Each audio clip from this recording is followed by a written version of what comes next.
Bonjour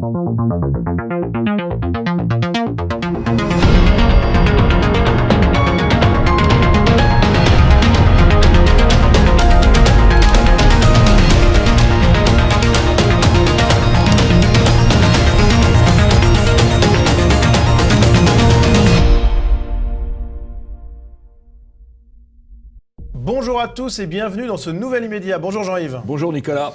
Au sommaire de ce nouvel immédiat, la manif contre la loi bioéthique et le déni médiatique. Dimanche 19 janvier, les opposants à la loi bioéthique ont réussi un nouveau tour de force en mobilisant massivement dans les rues de Paris, mais les médias ont évidemment cherché à minorer ce succès. Au sommaire de la revue de presse de la semaine, une adolescente menacée de mort suite à une critique de l'islam, une conférence de Geoffroy Lejeune annulée à Sciences Po Lille, un prix pour Tommy Robinson et bien d'autres actualités médiatiques.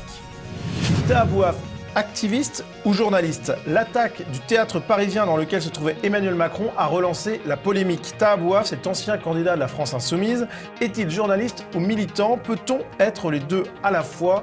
C'est la question à laquelle nous tenterons de répondre dans ce nouvel immédiat. Et pour commencer cette émission, eh bien, c'est l'image de la semaine. Et Jean-Yves, cette image, eh bien, c'est un petit bobard classique de la part de BFM pour nous mettre en appétit pour commencer l'émission. Un sondage qui déclarerait que 49% des Français seraient opposés à la lutte contre la réforme des retraites. Oui, alors c'est assez amusant parce qu'il y a 51% de Français qui sont dans ce sondage réputés favorables. Et dans les favorables, on compte les soutiens et les sympathies. Bon, ça c'est une addition normale. Par contre, dans les 49%, on trouve l'opposition et l'hostilité, là aussi c'est normal, sauf que l'opposition et l'hostilité, ça fait 33%, et que pour faire bonne mesure, BFM TV rajoute les 16% d'indifférents, qui par définition, ni d'un côté, ni de l'autre. Alors c'est pas la première fois qu'on a cette astuce, c'est un bobard classique, oui. C'est un bobard très très classique, il n'y a pas beaucoup d'imagination en la matière. Peut-être que pour les bobards un peu moins classiques, un peu plus imaginatifs, peut-être que nos téléspectateurs seront peut-être intéressés par la cérémonie des bobards d'or. Alors, la cérémonie des bobards d'or, là, BFM, malheureusement pour eux, ils arrivent trop tard. Ils sont un peu hors délai. Ils sont un peu hors délai pour poser leur candidature. Mais enfin, bon, c'est méritant de leur part tout de même de se rappeler à notre attention. Ils ont déjà eu quelques titres par le passé. Donc, la cérémonie des bobards d'or, elle aura lieu le 24 février prochain à 19h30, toujours au théâtre Maribel, au théâtre du Gymnase, à Paris. Et on peut d'ores et déjà prendre ses billets sur le site internet des bobards d'or. C'est même recommandé parce que, voilà, il n'y a pas forcément de la place pour tout le monde parce qu'il y a de plus en plus de présents à cette cérémonie des bobards d'or, où on retrouvera sûrement BFM TV quand même parmi les candidats. Oui, il y a des chances. Il y a des chances, quoi. Ils sont méritants. Alors passons au premier sujet, manif contre la loi bioéthique, le déni médiatique.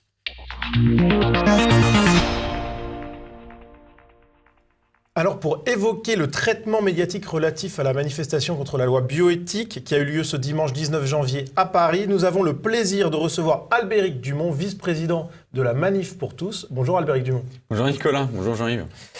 Bonjour Albéric Dumont. Alors de manière générale, qu'avez-vous pensé du traitement médiatique relatif à cette manifestation qui a, on va le rappeler, été un succès en termes de mobilisation? Alors le traitement médiatique des manifestations est un sujet qui est évidemment compliqué. Donc toutes les associations membres de Marchons Enfants ont travaillé ce sujet, puisque ça fait des mois que nous nous mobilisons contre ce projet de loi bioéthique. Donc il faut rappeler déjà quelques éléments de contexte. On avait plusieurs centaines de journalistes qui étaient accrédités pour cet événement, des journalistes qui s'étaient préinscrits auprès de notre service de presse pour venir couvrir la manifestation, et puis qui ont évidemment fait un certain nombre de reportages, et que je trouve d'une certaine manière plutôt neutres, voire assez positifs. On a des retombées qui sont quand même assez énormes, c'est plusieurs centaines de retombées presse le soir même ou le lendemain matin, de très belles images également. Donc c'est un point qui est important de souligner parce que voilà, certains pourraient penser que les journalistes sont nos ennemis. Voilà, ce ne sont pas nos amis non plus, mais voilà, il ne faut pas en faire des adversaires parce que sur le terrain, vous êtes souvent face à des journalistes qui sont plutôt des gens compétents et honnêtes. Après voilà, le choix qui est fait par certaines rédactions lui est plus politique et certainement à analyser plus en profondeur. Justement, je vous propose qu'on aille un petit peu dans l'analyse, parce qu'effectivement, on peut noter que le traitement, en général, a été globalement assez neutre, mais il y a quand même, évidemment, des à côté à cela. Tout d'abord, les médias ont parlé de l'événement, déjà, ça c'est clair, de manière neutre, mais quand même, parfois de manière un petit peu moins neutre, un petit peu plus péjorative. Premier exemple de ce traitement qu'on peut noter comme partial, l'ouverture du sujet du JT du 20h de France 2. Moins nombreux, mais toujours aussi déterminés, ils sont à nouveau venus de toute la France s'opposer à l'ouverture de la procréation médicalement assistée pour toutes. Donc on voit une ouverture qui commence avec des termes bien choisis. Alors après, c'est le choix du journaliste. Le journaliste est évidemment libre de commencer son sujet comme il le souhaite. C'est vrai que c'est dommage quand on voit une foule immense qui a bravé le froid, la grève des transports, les partiels pour les examens. On peut aussi parler de l'épidémie de gastro-entérite qui a quand même terrassé plus d'un manifestant. Ça reste une démonstration de force assez incroyable pour un mois de janvier.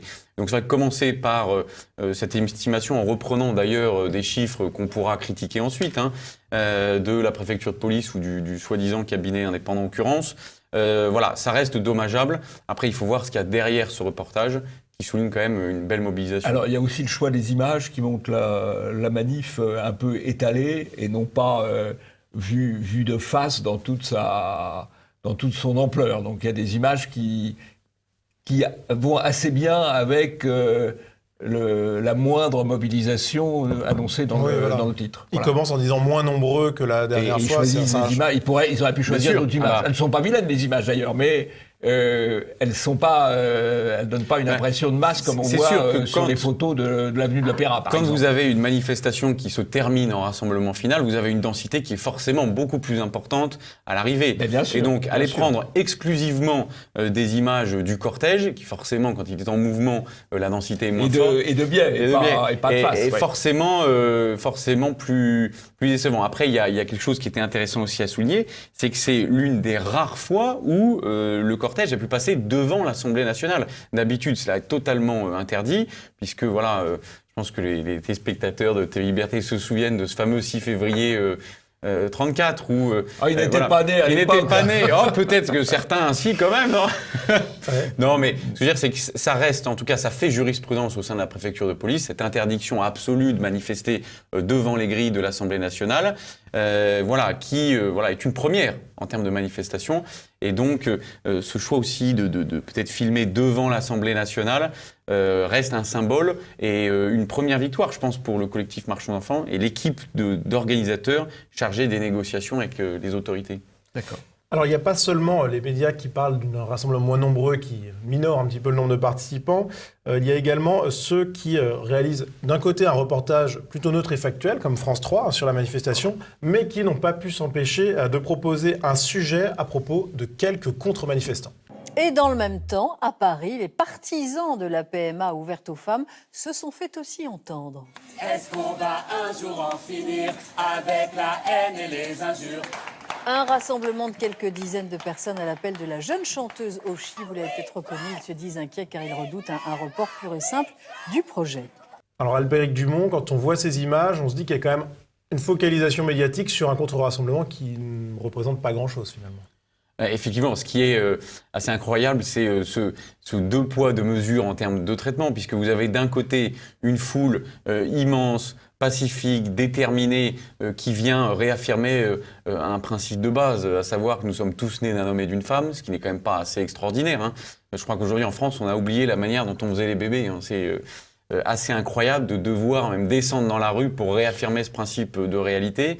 Mais voilà, certains, effectivement, préfèrent s'attacher à quelques dizaines. On parle de moins de 100 contre-manifestants sur toute la journée. Sur les images, il y avait prises par France 3, il y a une vingtaine de personnes. Oui, c'est ça. Donc, il y a vraiment des petits groupes qui sont ridicules, qui d'ailleurs viennent perturber l'ordre public. Parce que, normalement, quand vous avez une manifestation déclarée, la force publique est là pour vous protéger et garantir le fait que vous pouvez manifester en toute liberté et vous exprimer. Le fait que ces petits groupes-là aient pu se greffer, on va dire, sur des places à proximité immédiate du cortège, avec un appui médiatique, voire parfois même, on peut se demander si certains journalistes, ça a été le cas devant un rassemblement que nous avons organisé avant-hier devant le Sénat, où on voit la journaliste suivre les préparatifs de cette action soi-disant d'infiltration ratée, et ce même, est-ce que certains n'auraient pas un rôle dans l'organisation de ces soi-disant perturbations. Après, voilà, on peut se rassurer, le service d'ordre de la Manif pour tous qui était à l'œuvre dimanche, voilà, fait ce qu'il faut pour que ces manifestants restent à l'écart. Après, voilà, si les journalistes vont les filmer, je trouve ça dommageable parce que, voilà, ça brouille un message qui est une journée qui se passe sans incident, et d'aller montrer à la fois des opposants et à la fois des partisans du texte, cela dit, ça a un avantage, c'est que ça montre bien que ce texte divise en fait la société. Alors, les médias ont donc traité de cette manifestation. Ont-ils autant couvert l'événement qu'ils auraient dû, qu'ils auraient pu? Et sinon, pourquoi ne l'ont-ils pas fait? Pourquoi n'ont-ils pas accordé plus de temps médiatique à cette manifestation? Alors, le jour de la manifestation, toutes les rédactions étaient représentées. Et ça, sans aucune exception. Donc, de ce point de vue-là, voilà, c'était un événement d'actualité qui a été couvert. Après, ce qui, moi, m'étonnera toujours, c'est le fait que les quelques jours avant, il y a eu extrêmement peu de reportages sur les préparatifs de cette mobilisation, alors que d'habitude, c'est assez d'usage dans ce contexte-là.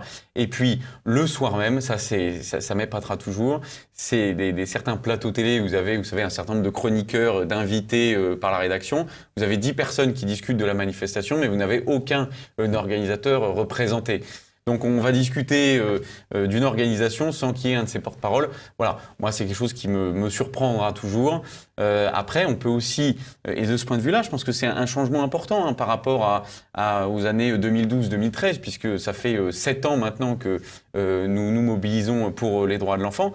En 2013, quand vous regardiez un plateau de télévision, vous n'aviez absolument aucun appui sur le plateau. Pas un chroniqueur, pas un débatteur, pas un journaliste qui reprenait vos arguments ou posait des questions qui, effectivement, reprenaient les inquiétudes que nous soulevions. Aujourd'hui, quand vous regardez un plateau de télévision sur des grandes chaînes d'information continue, vous avez toujours systématiquement au moins une personne qui rejoint vos idées et va dans le même sens que vous. Et ça, c'est un vrai rééquilibrage en termes de prise de parole dans l'espace public, et qu'il faut souligner parce que, évidemment, on pourra toujours critiquer l'action de tel ou tel média qui est partisan dans le traitement de l'information. Mais on peut aussi souligner le fait qu'il y a ce fameux rééquilibrage, je trouve, dans la prise de parole publique avec des chroniqueurs, et là je pense que vous en avez suffisamment parlé ces derniers mois, des chroniqueurs qui peuvent affirmer sur des chaînes publiques, à des heures de grande écoute, leurs convictions qu'ils partagent avec Marchons Enfants. Alors il y a un petit peu effectivement d'ouverture, hein. Il y a aussi le fait qu'en 2012-2013, ceux qui défendaient la loi Taubira expliquaient mais il n'y aura ni GPA ni PMA derrière. Donc, et ils expliquaient que ceux qui annonçaient que la loi Taubira déboucherait là-dessus, c'était des fantasmes, etc.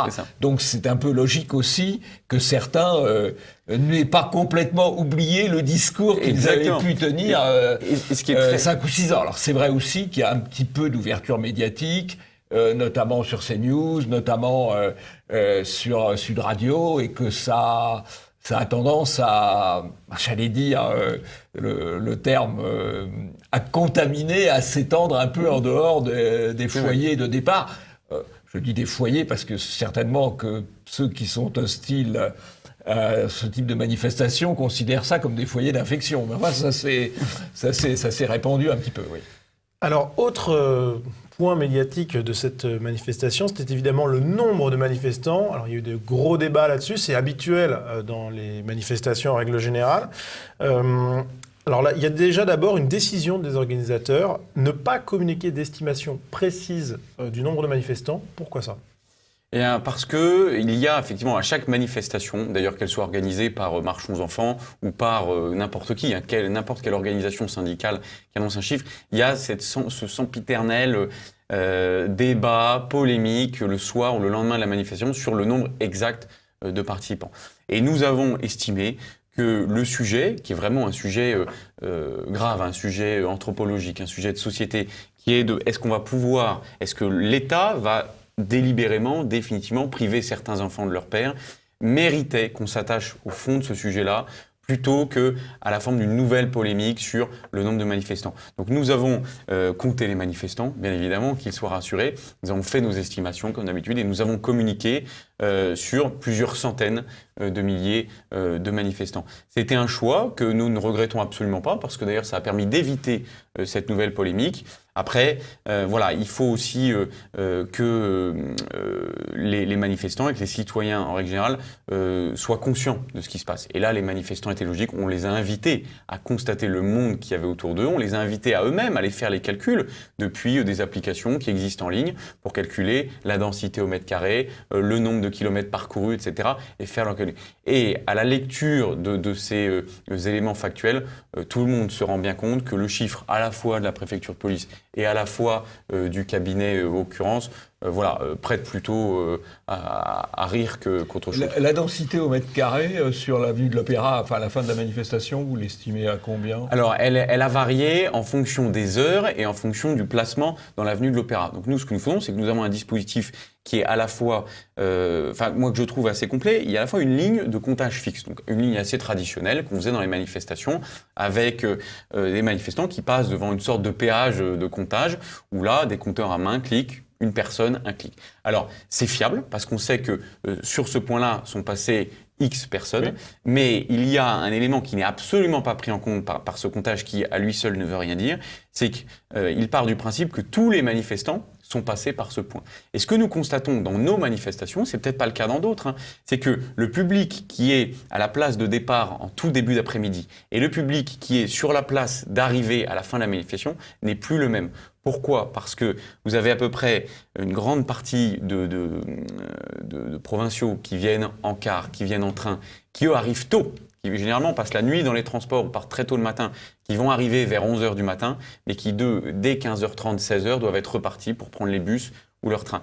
Et de l'autre côté, les franciliens, qui eux sont parfois plus difficiles à mobiliser, alors qu'ils habitent beaucoup moins loin, mais qui vont attendre la fin du déjeuner familial du dimanche vers 14h, 14h30 pour se dire, allez, on prend le métro et on rejoint la manifestation. Et qui, eux, vont plutôt arriver vers 15h et repartir vers 17h, 18h.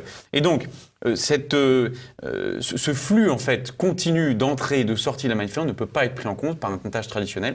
Et donc là, on est obligé de positionner des volontaires sur les axes principaux, et notamment des caméras, pour évaluer le flux de notamment tous les manifestants qui sont arrivés directement sur le rassemblement final, place de l'Opéra. C'est pour ça que le comptage de manifestations, quand c'est dans des manifestations de grande ampleur, ne peut être qu'une estimation. Et là, on a Occurrence qui propose donc 26 000 personnes dans la manifestation, contre 41 000 pour la préfecture et plusieurs centaines de milliers donc pour les organisateurs. Alors, le sondage d'Occurence a été très l'estimation d'Occurence a été très commentée, très critiquée, même parmi les journalistes.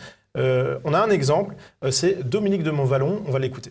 Je suis tout à fait convaincu qu'il y avait beaucoup plus de monde que ces 26 000. C'est une sous-estimation très claire. En cela, je rejoins Ludovine de la Rochère. Sur le cabinet Occurence, on parle d'un cabinet, il faut le rappeler, dont les financements viennent des rédactions qui financent leur comptage. Et c'est en fait le sous-traitant. 80 médias qui sont. Voilà. Donc c'est en fait une société prestataire de rédaction. Dont l'AFP, dont Le Monde, dont Libération, dont quand même les grands médias politiquement corrects. Et donc vous avez ce premier élément. Donc sur cette indépendance du cabinet.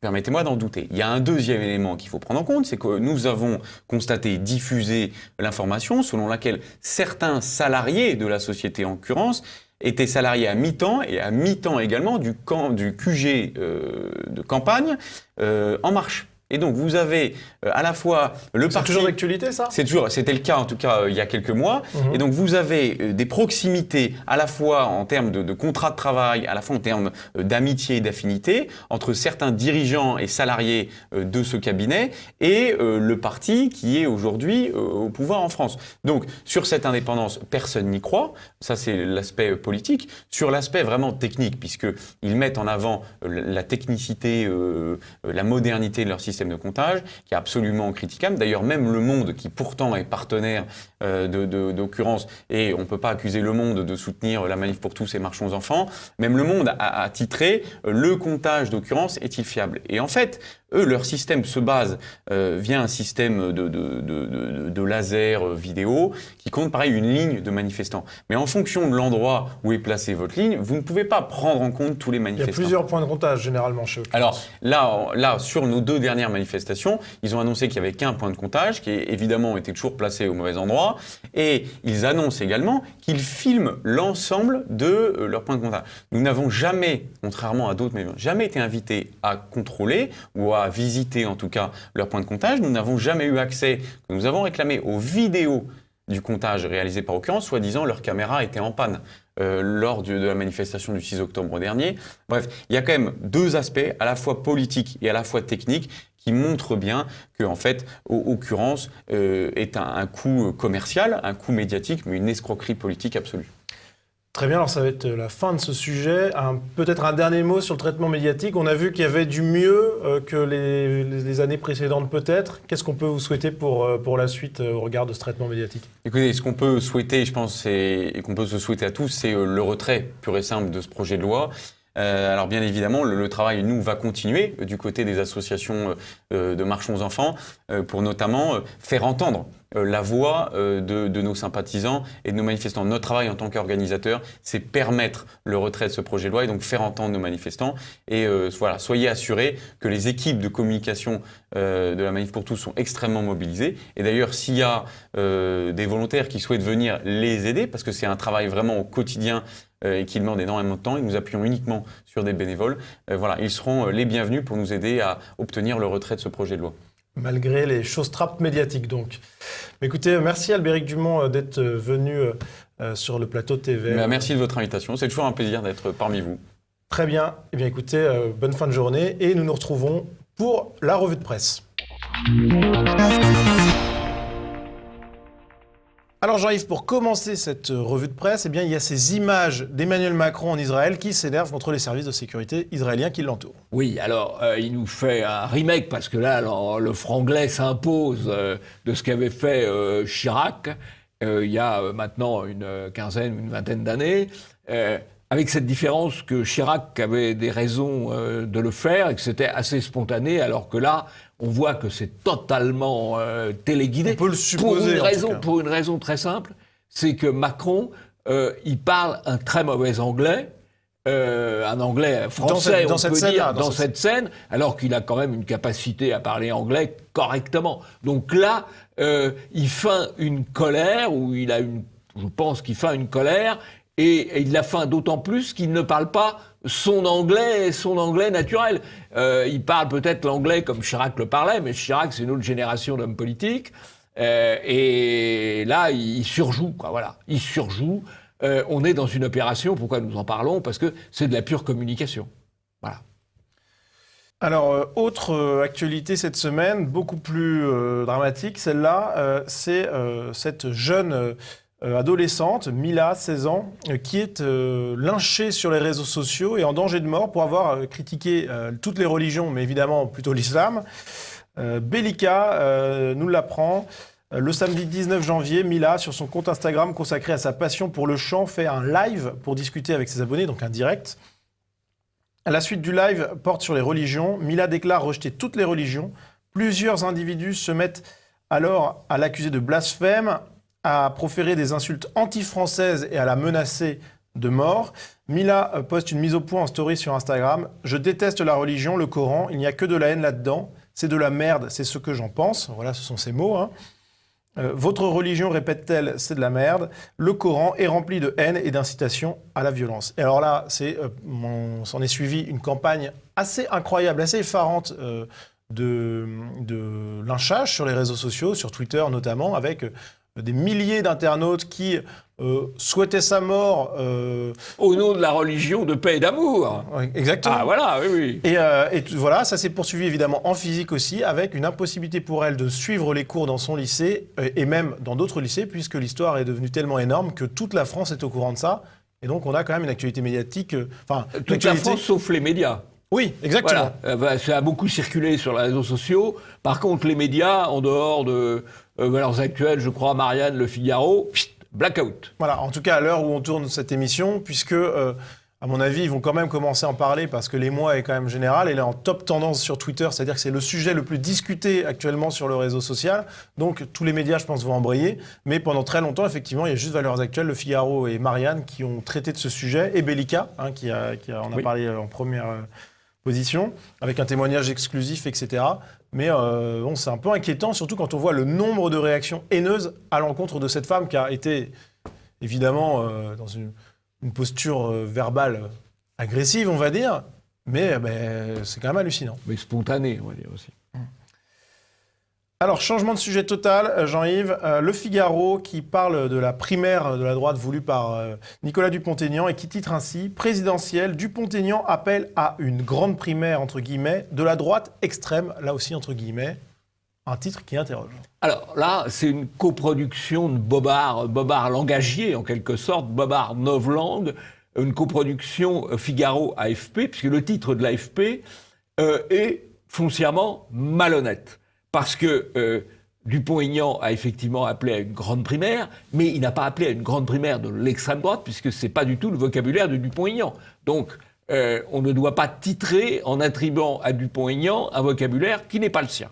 Donc, il y a une faute de l'AFP que quand même le journaliste du Figaro qui a repris, ou les autres journalistes avec un tout petit minimum de bon sens, auraient pu dire « c'est pas Dupont-Aignan qui a utilisé ce vocabulaire ». Voilà.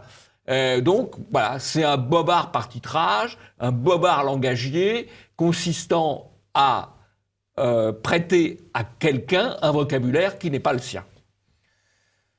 On va passer outre-Manche, Jean-Yves, puisque c'est l'anarchie dans la monarchie anglaise, puisque Meghan Markle, la femme du prince Harry, crée l'émoi au Royaume-Uni. Oui, alors la monarchie anglaise, elle dure depuis longtemps, elle a duré longtemps sur une certaine base de discrétion.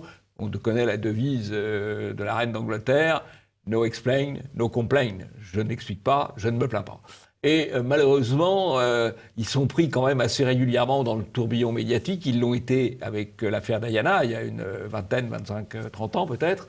Et ils sont maintenant pris dans le tourbillon médiatique avec le mariage du prince Harry et la volonté de faire de l'argent.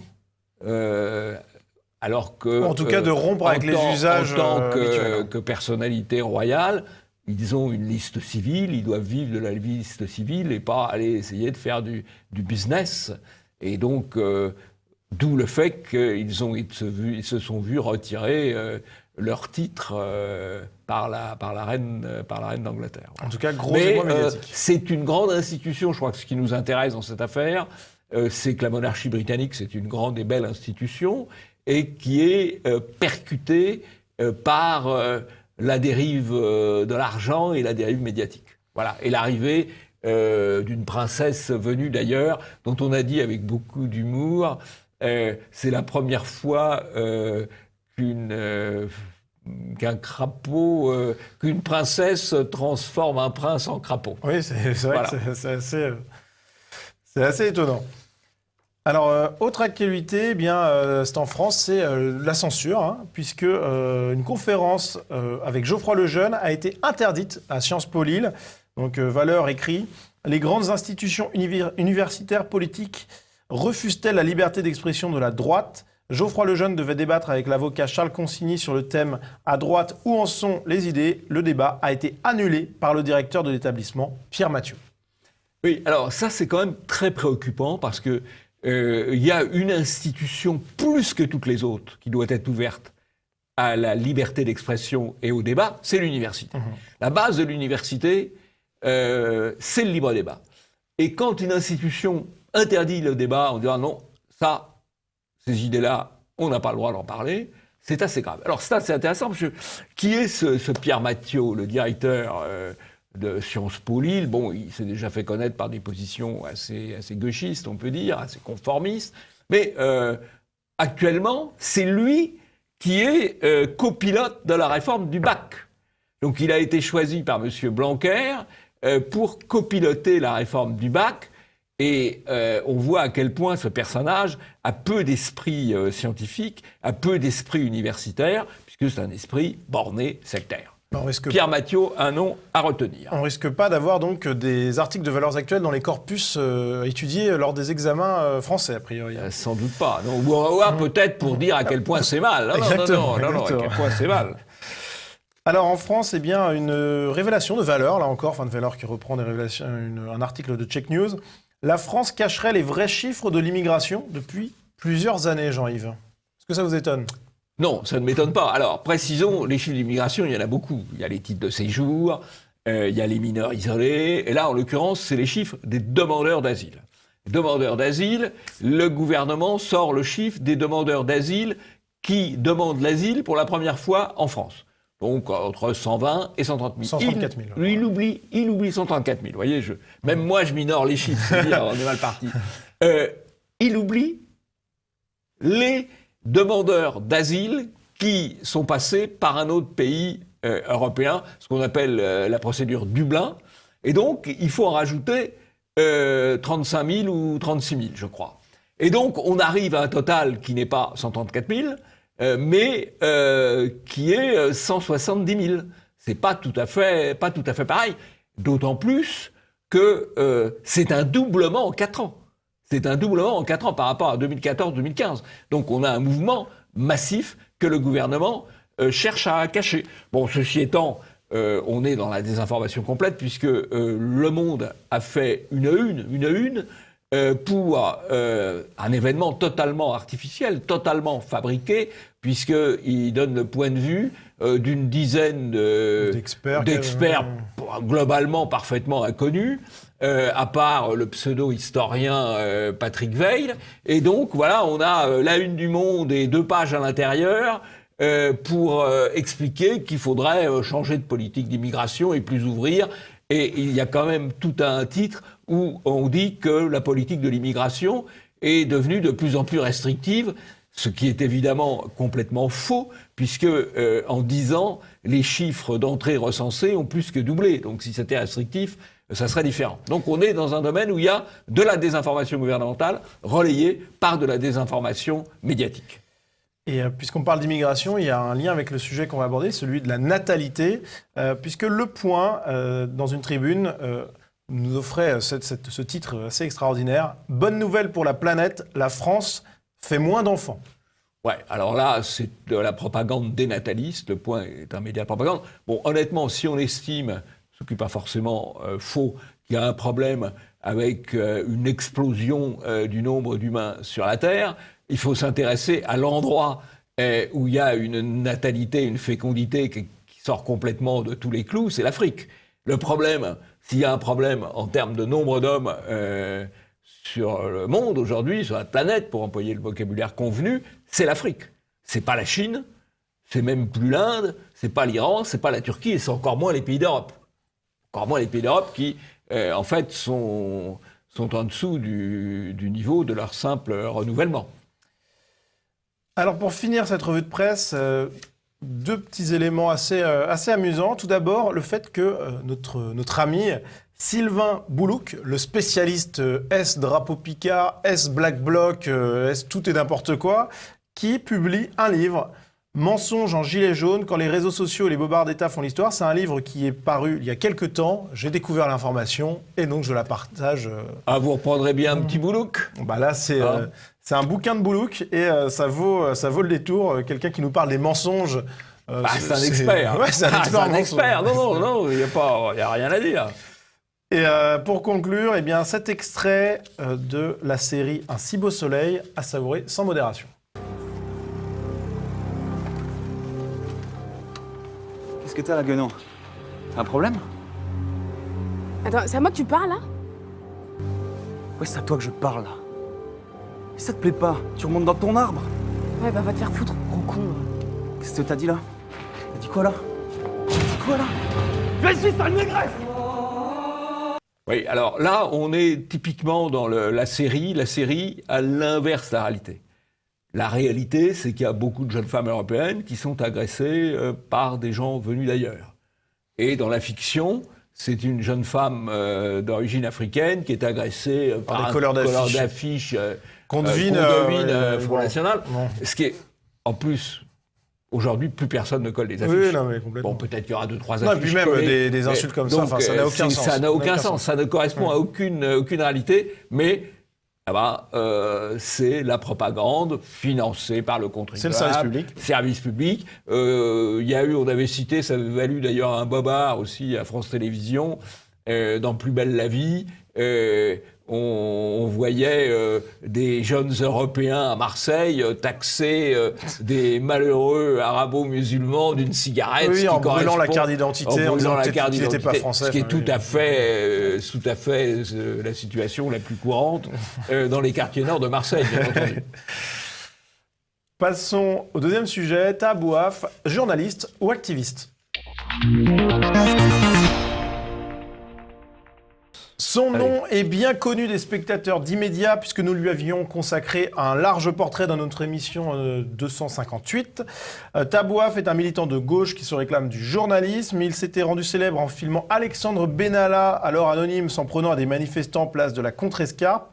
Mais avant d'étudier son cas, retour sur cette drôle de mésaventure pour Emmanuel Macron et sa femme au Théâtre des Bouffes du Nord à Paris, puisqu'ils ont été évacués du théâtre après le rassemblement de manifestants hostiles, notamment à la réforme des retraites.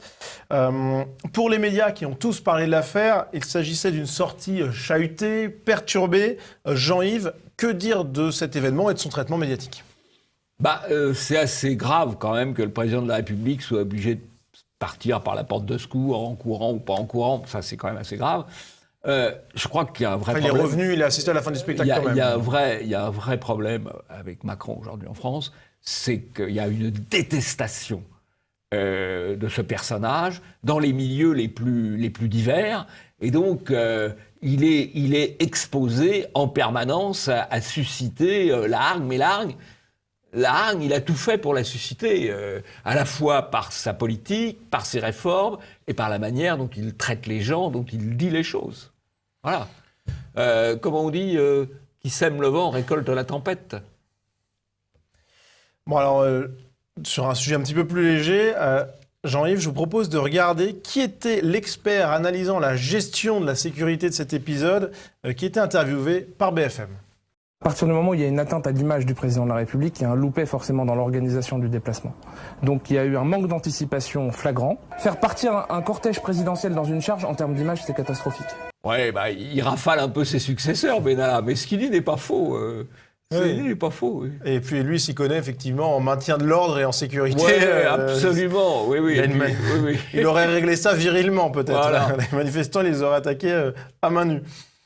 Alors pour revenir à Taha Bouaf, qui était donc au cœur de cette affaire du Théâtre des Bouffes du Nord, pourquoi était-il au cœur? Bien simplement parce qu'il était présent sur place. Dans un tweet, il déclare « Je suis actuellement au Théâtre des Bouffes du Nord, 3 rangées derrière le président de la République. Des militants sont quelque part dans le coin et appellent tout le monde à rappliquer. Quelque chose se prépare, la soirée risque d'être mouvementée. » Un tweet qui a été considéré par certains comme à la limite de l'appel à la manifestation. En tout cas, dans l'agitation, Taha Bouaf a été interpellé alors qu'il filmait Emmanuel Macron. Un traitement médiatique massif s'en est suivi sur cette interpellation, mais qui a souvent été prudent sur la qualité du journaliste de Taha Bouaf.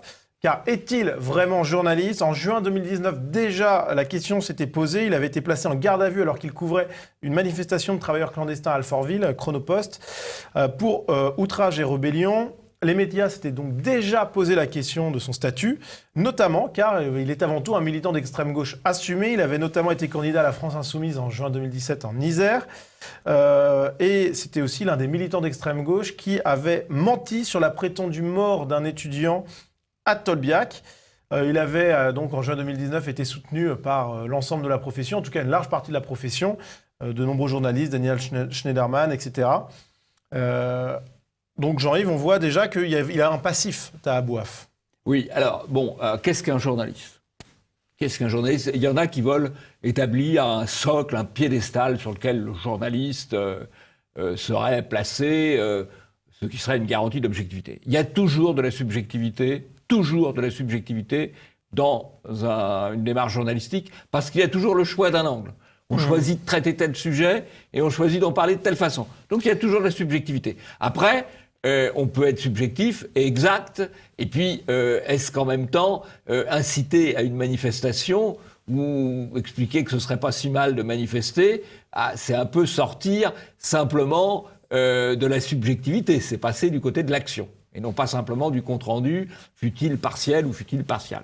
Alors justement, pour faire écho un petit peu à ce que vous dites, à votre propos, il y a deux visions qui ont été portées par différents journalistes. On a par exemple Jean Quatremer qui, lui, déclare « Le goût d'une partie de la profession pour le suicide est fascinant. Affirmer que n'importe qui peut se proclamer journaliste, c'est tuer notre raison d'être, c'est affirmer que la profession n'a aucune valeur ajoutée. » Donc, je crois que c'est assez vrai. Ouais, finalement, c'est peut-être ça. Et on a de l'autre côté Guillaume Meurice qui a un point de vue un petit peu différent.